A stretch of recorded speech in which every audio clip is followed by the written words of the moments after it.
yeah, it was just it was a leap of faith, and I came here, and I had no jobs, no income, no nothing.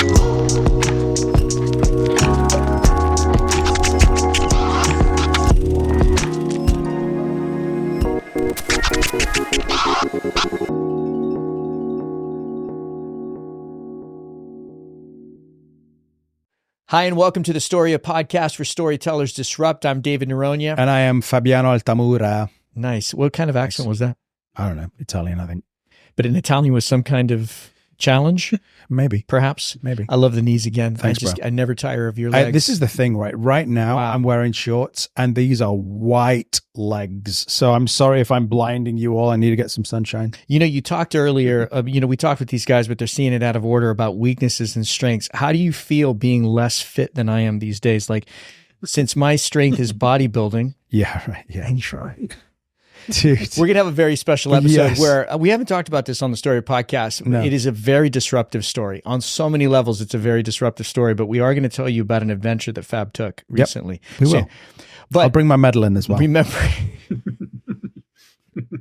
remember to like, subscribe, follow, give us that 5-star review. Brother, who do we have on the podcast? We have Kendall, Bryant Jr., and Angus Benfield, two friends of ours. And Angus is a multi-award-winning actor, producer, writer, director. Kenny is a writer, a producer, a director, and an actor as well, and has made tons and tons of movies. And we have the honor of having them in the studio today. So good to have you guys. Thanks for taking the time to come on again. Yeah, this is a two-parter. So on this first one, we're going to dive into these guys' creative process, their journeys, their origin stories. Yeah. And then there's going to be a very, very important second episode that we're going to want you guys to take a look at. We don't know what the order is, so you might be seeing them out of order. Yeah, because But they have a big movie coming out called The Keeper, which we're That's excited right. to watch. Awesome. So guys, talk to us then, because I know you're both not only creators, but you're both very entrepreneurial. And you both have tons of movies right now. I think you are probably the actor and director's dream, that you've found this market, that you have started to create your own content, you get your own funding, and it feels like every actor's dream that you're both kind of living this dream right now. I'd love to know, for one, let's discuss, I know we talked a little bit about it in the previous episode, but how you guys met and what attracted you to each other to start working with each other. Yeah, I'll go. We met on a film set as actors, both actors, on a documentary film that had, heavy reenactments. We both played pretty evil characters in that, but we met each other on set. And Angus started talking about, hey, I'd like to create some feature films. It's one thing to get booked on a film, but it's way easier if you create your own film and you book yourself. And so I was like, that sounds good to me. So yeah, that started. This sounds like a meet cute in a rom-com, how the two of you met. It's just incredibly special. Angus, before we come to you, just real quick, because a lot of the folks that listen to us, they're trying to make decisions around leaps of faith and stuff. Kenny, you have a really interesting journey into the art. Tell us how creativity started for you, brother, and how you got to where you are. Just give us that bus stop version of how you became a creative, man. Yeah. Very, very long story short, thought I was going to be an actor because I was very interested in acting from a very, very young age. Really got into it. It actually got me through high school, because if I didn't make passing grades, I couldn't act. And so it got me through high school. And then I joined the Marine Corps, and I was going to use the GI Bill to put me through acting school. And ended up going to the Persian Gulf War. And when I got out, I got saved during that time. I dedicated my life, surrendered my life to the Lord. And the church I started going to was telling me that, Hollywood was evil and I shouldn't with it. And so I actually took that dream and I shelved it for 20 years. 20 years later, I end up in this little school that some of you might know of, BSSM, Bethel School of Supernatural Ministry. And I meet these two actors named David Norona and Fabiano Altamura. and it started my journey into the entertainment. I think there's a industry. joke that So goes, a 20 years- Mexican walks into a school of supernatural ministry with an Italian and a Cuban. No, I'm joking. So talk to us about that moment, man, because a lot of people can bounce away from that moment and go, there's nothing to it. So just lean into that moment for a second. What happened while you were there? Yes, hanging out with us, but what was the Lord doing in you? Yeah. Yeah, I remember it popped up. Anybody familiar with the school, there's activations and you sign up for activations, and activation is just basically a ministry opportunity. And there was one that was an after school program in drama. And all of a sudden my heart starts beating really, really fast. And I'm like, why am I being drawn to this? It hadn't even crossed my mind to come to the entertainment industry at this point. And I remember you had to audition for it. And so I'm like, man, I haven't auditioned in 20 years. So anyway, very long story short, I auditioned. What did you do for your audition, Kenny? Do you remember? I monologue I wrote in high school, and it was called God ? And it was me as a teenager questioning if there was a God. And and so anyway, but I argued with the Lord. I mean, I really fought with him before I did that. I was like, God, this can't be you. Is this you? Why am I being drawn to this all these years later? By that point, I'd started a business. I'd been a senior pastor. I'd been a youth pastor before that.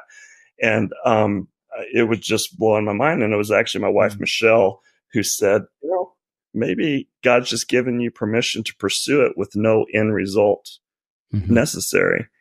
And I said, I can do that.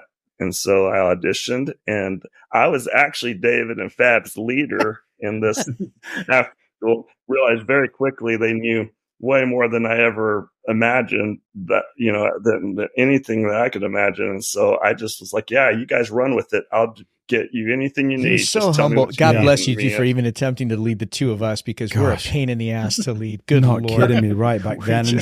But then it's like, it's so funny. You can come to this industry at any point in time. And I think that's key for anybody listening. It's like a dream that God has maybe given you, or a dream you've had, just because you were 43 at the time, Kenny, right? You were 43 at the time. It's never too late. And now you're what, 65? He's such a... What?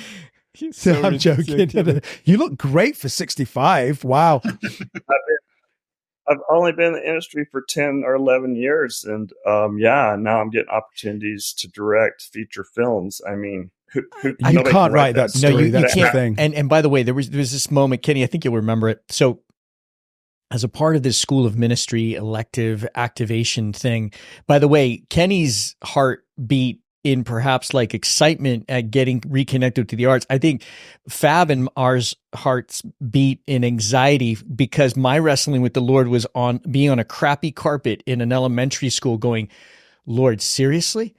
I was just in LA like 2 years ago. This is what I'm supposed to be doing. But he did a beautiful work. But Kenny, there was this moment. Because you needed humbling. That's why, dude. Oh, dude.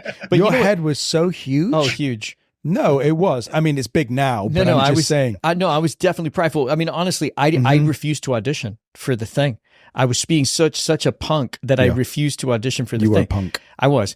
But we ended up serving, I confess it, amongst my brothers. Thank you, brother. Yeah. And no, but Kenny, we were actually setting up. Do you remember this? We had PVC and material. Not dressed in PVC. No, sorry. So this is like, PVC is like a plastic tubing that we picked up from the hardware store, because we literally we had a budget of like $45, and we were trying to put together, remember this series of scenes based on beautiful things. This amazing David, I can't remember his last name, worship singer. Gungar. That's right.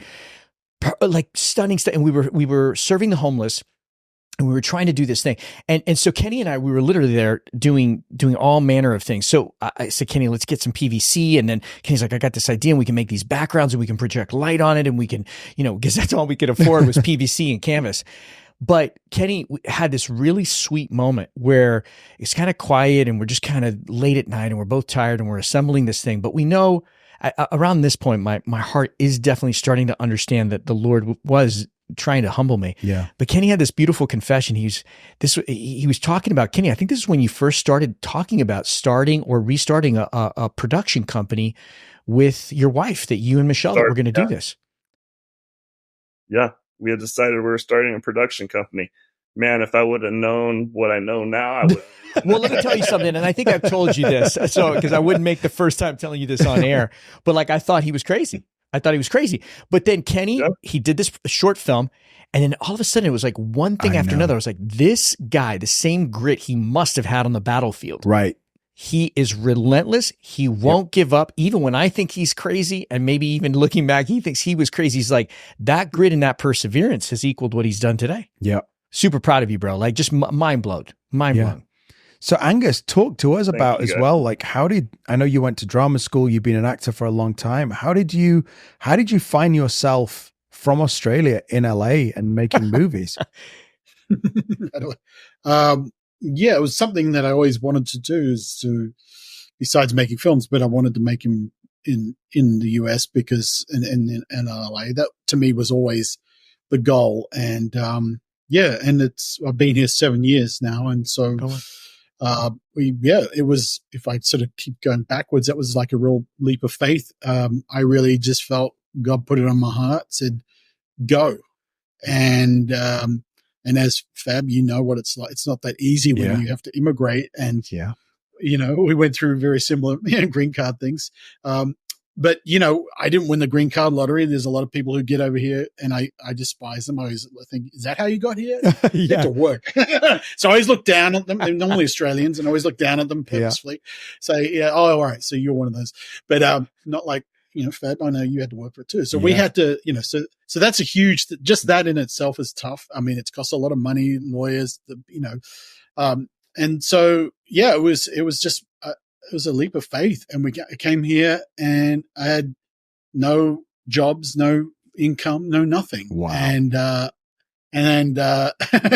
it was quite stressing, but, we've been here 7 years, but it was a real leap of faith. So, but then, but I've been in the industry I left school at 14. So I don't even have a high school education. I had 2 years of high school. That's all I've ever had. And I left school at 14 to be a production runner. And that's what I was doing. I was working as a PA on car commercials and all that sort of stuff, buying beer for the crew and cigarettes for the guy I worked with, because it's this Australian film crew. That's what they used to always drink beer all the time. And that was my education. That was it. So, and then I eventually did teach film school, which is quite funny because I never went. But that's what I did. And I love, some people run away to the circus, but Angus ran away to be a PA on a film set. But what I love about both these things, and it was horrible. I have a huge question for you, Angus, as well. But what I find about this is, like, Kenny started with no experience in a ministry school and is now directing feature films. Angus had been in the industry, but comes to LA with I mean, no money, very little contacts. And then within 7 years, you have 22 movies in production. And this is a little bit mind-blowing, to be honest, because I think you've cornered a market, both of you, that I don't think many people have. Please tell me, please tell me how the hell 7 years ago you go from that to where you are now. What did you do?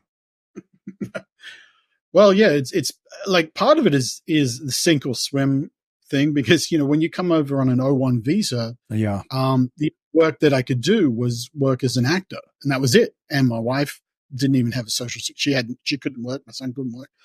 And so I was like, okay, I've got to, and I did come over with a goal to try and make a film. Yeah. And I did, I thought I had some funding maybe from Australia, and that fell through. Literally, I remember on Thanksgiving, I got here, I'd been here for like a week or two. And I just discovered that whatever funding I thought I was going to get was gone. Oh my gosh. So I had no job, no nothing. I had leased a house. I had no furniture, not a fork in the drawer, nothing. So I really had nothing at all.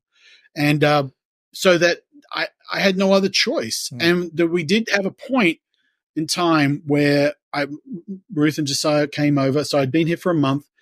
I found a place. They came over, and it was like maybe 4 weeks later, I was like, I think I was like, I don't think we can do it. I think maybe I got this whole thing wrong. And I did. I felt like we're going to turn around and go back. And I mean, I was crying and then Rick was crying and then she was like, she went upstairs. She said, no, God said, got to keep going kind of thing. Wow. And it was like, and I realized we only had a little bit of money, which I could either use for plane tickets or next month's rent.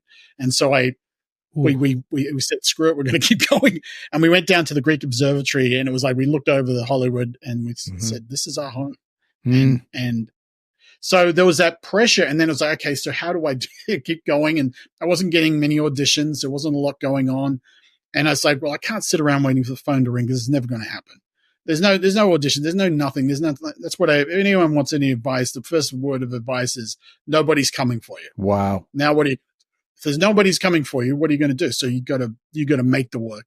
And that's what I started doing. And then I put together proposals. I knocked on doors. I said, give us, I went to church and, find anyone who's driving a fancy car and said, well, maybe that person's got some money. And it's true. And we got someone who drove a fancy car and he invested and we, and we got a little bit of money and we made our very first film for $50,000. Wow. And, and that was still not enough to survive on, but then, I was approached out of the blue by another group out of Massachusetts who saw one of my films and said, can you make this film? And they didn't really have any money. So I had to teach them how to raise money.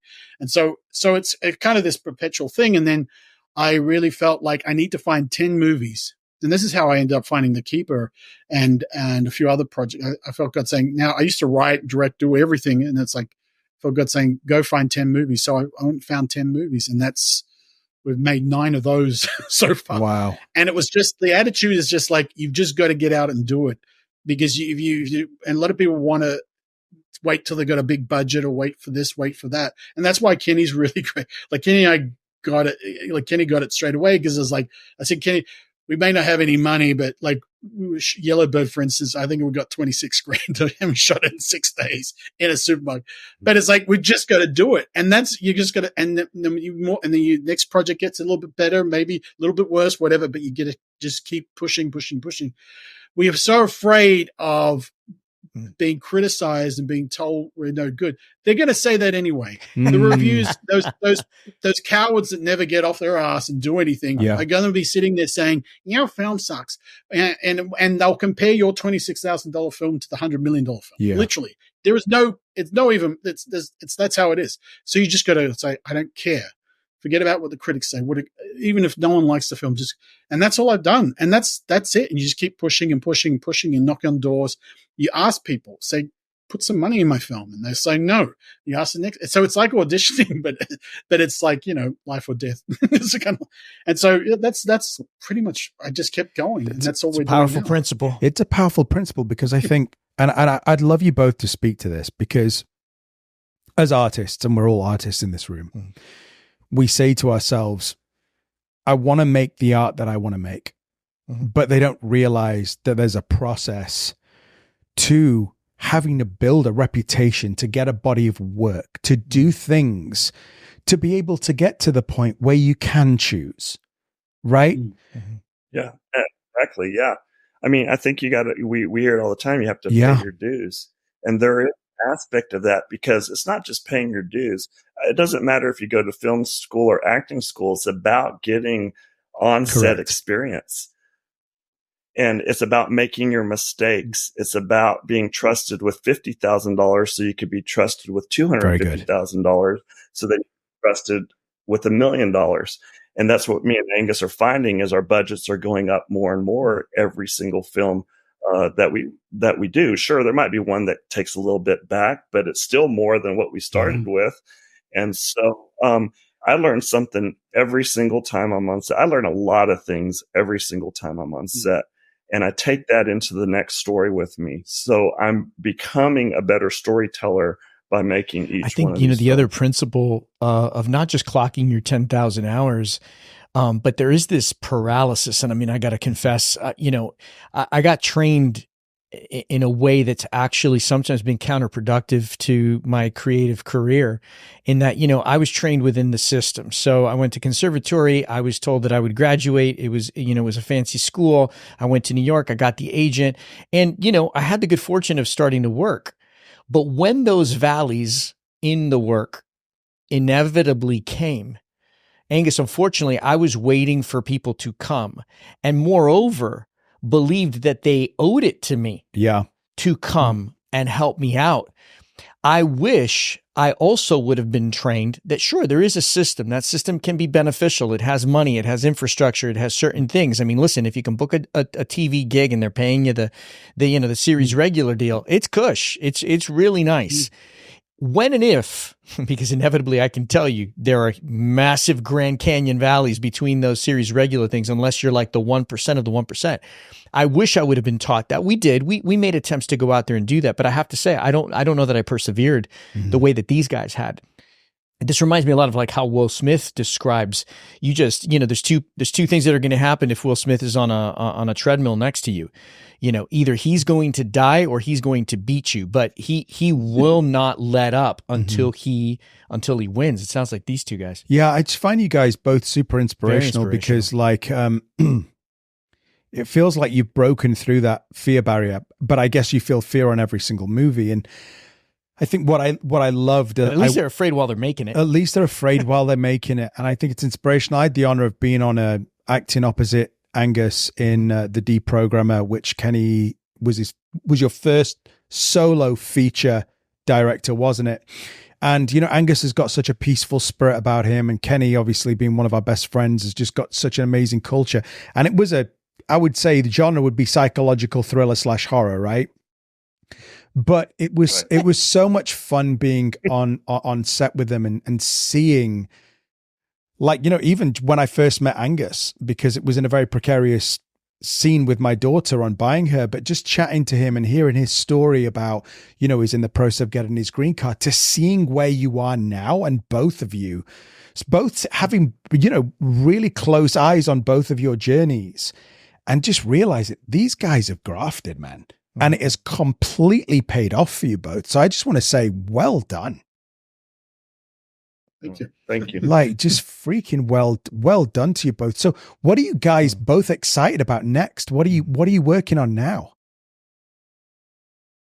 Kenny, you've got a few things.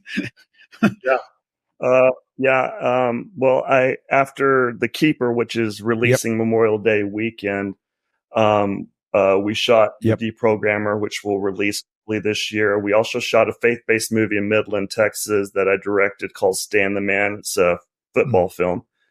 And again, the budget went up a little bit. And then I have an action film coming up with Angus also starring in that one, called Orphan Mountain, about a Army Ranger comes home, his daughter's missing, and it starts a whole journey.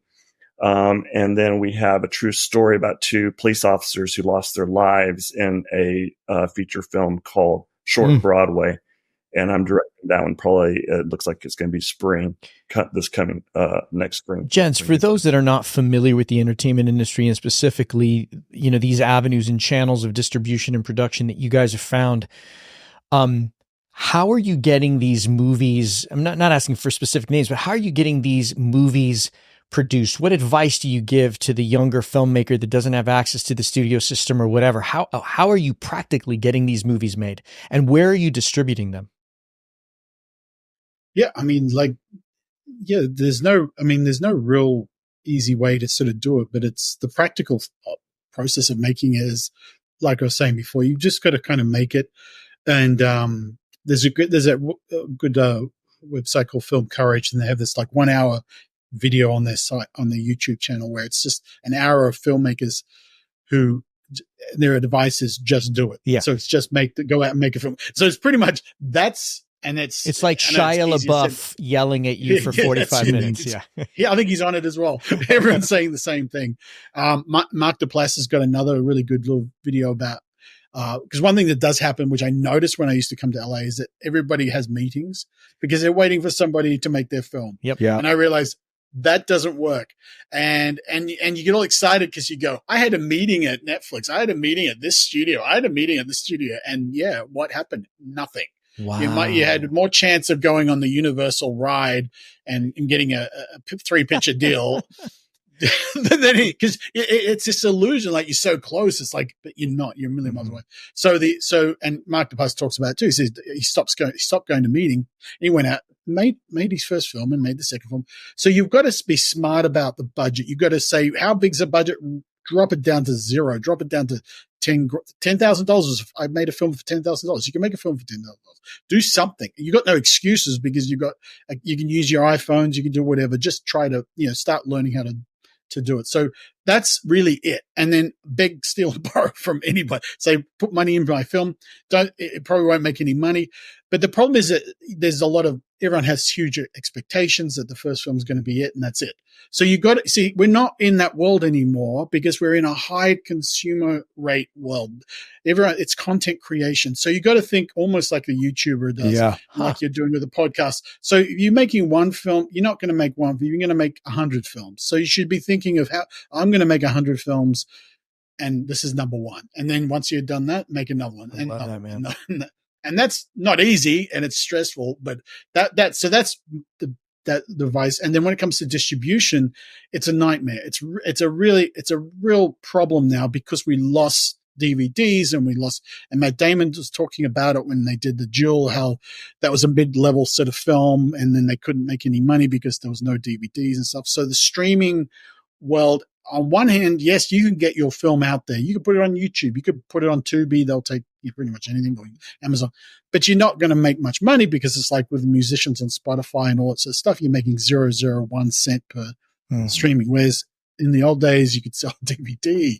You might, that's $10. So those things are challenging. So what my background in Australia, when I was in Australia and in New Zealand as well, as I did theatrical distribution. So, I've done that.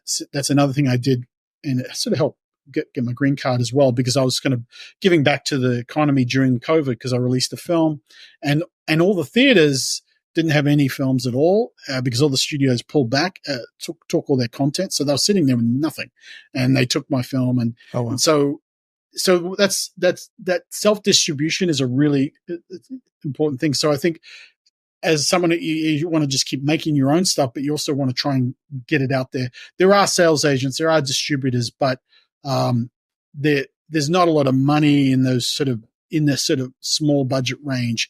And but theatrical is great because theatrical is still a 50-50 split at the box office. And, if you sell out 100 tickets, you still get $50. And most of your local theaters will probably play your film. If you can convince them to bring people to your film, to go and see the film, then they'll do it. But distribution's tricky, but there are services like Film Hub, which is great. We use that for Yellowbird, and it gets the film out. It's just hard to make money on a smaller level, but so you've almost got to not think about the money. You got to, when you start, you just got to kind of get it out there. And then you get into this next tier where we're sort of starting to get to now where, we've got to cast certain actors according to how much they're worth on the sales front. So, sure. And that's pretty much independent films. You're either below that line, and it's just, you got to do it for the love, do it for the art, get better, keep growing. And then got to get to a point where you're sort of above that line where you can actually now sell to the world. Just to give these guys some practical advice, Angus, what's the budget number that you've got to be at where you can start to cast those types of actors that might lend some kind of back-end guarantee internationally and on the sales side? So you can do a couple of things. You can be smart about it, and if you write a scene for an actor that you can shoot in one spot, like they're at a desk or something, and making a lot of phone calls and stuff like that, then you shoot them out for 12 hours, and so you can probably put the bulk of your budget into getting an actor, and that's maybe $20,000 a day or $30,000 a day. One thing I've realized is that they're expensive. Like, talent is really expensive. And it doesn't always add up to sales. Yeah. So there's certain actors that will sell really well and they're worth that money. And then others will be worth more, but they won't sell. Like they're more famous. It's kind of a weird thing. So you can sort of be smart about it. You could shoot out And there's a lot of these actors who still have value in the sense, I mean, they will have value, but you know what I mean? Like from a sales point of view, you could get them for the day and, you know, scrape together $20,000 or $30,000. Sometimes it's only $5,000, but it's still something. And it's still a name. Like we used Eric Roberts on a film. We got him for a day. And, you know, he wasn't terribly expensive, and but it was amazing. We got a name. That was our first little name. We got Bob Gunton when we did Purgatory Station. We shot him out in one day as well. So, but so you can still work in that sort of $100,000 range if you're smart, or even a bit lower than that, even $50,000, and then spend most of it on that one star for the day. And then that's a kind of a good step up. And then you get to more packaging, which you could kind of pull actors together and try and pre-sell, but that's another league. That's very, very cool. Hey, Kenny, before we wrap up, man, what advice would you give that kid that went to the military that was dreaming of being an actor, man? Oh, wow. That's a good one. I would say listen to God. I think we'd be remiss if we removed God from all these equations, because me and Angus both are passionate and madly in love with Jesus Christ. A lot of the crew and the teams that we have built around our films are Christians. A lot of them are from BSSM and even Bethel Conservatory of the Arts. We've used a lot of people, and we're not making just Christian films. In fact, I would say the majority of them are not. The Keeper that's releasing is rated R because of a few words in the topic of suicide. But I do think that a lot of our films are faith adjacent. And so you can tell a good story and you can have those core values, and those godly topics in your film without it being a faith-based film. So for those students that aren't, wanting to do faith-based films, God's saying yes and amen. And for those that are wanting to do faith-based film, God is saying yes and amen. And so, the reason I'm in the entertainment industry is because God wanted me here. And so, yeah, I mean, it just is a miracle, and I wouldn't be here without him, quite honestly. There's no two ways about it. So, get on your knees, pray. It's not going to be easy, and make sure that, you don't feel entitled, because God is going to magically put you there. Although it might seem that way, there was a lot of hard work. There was a lot of learning. There was a lot of educating myself. And there was a lot of mistakes. I failed many, many times. But stay on your knees, keep asking the Lord what's next, and he'll open the doors for you. You guys are both an inspiration. What advice would you give to a kind of good-looking, nearly 50-year-old Italian that shredded? I know you so well. That I knew wanted literally to be in one of your movies. Eye. What advice would you give to that Italian actor? Do you have any scripts called The Bodybuilder? Do you have anything that has to do with bodybuilding for middle-aged men? I mean, if you need like a good-looking, ripped, nearly 50-year-old action star, then I wonder if you know where to find them. Kenny, I have more pictures of Fab shirtless on my phone than I would care to admit. How about you? Yeah, you too? Yeah. He's unapologetic. Yeah. I was actually getting awkward. I was afraid my wife was going to grab my phone and go, "What's going on here?" Gentlemen. It's a sight to behold. Gentlemen, hey, here's to the next 80 films. We bless you guys. Yes. Have a tremendous opening, and thank you so much for sharing your story. Yeah, you're inspirational, guys. Thank you very much. And thanks for hanging out with us on the Storia podcast. Can't wait to see you guys again. See you next time. Take care.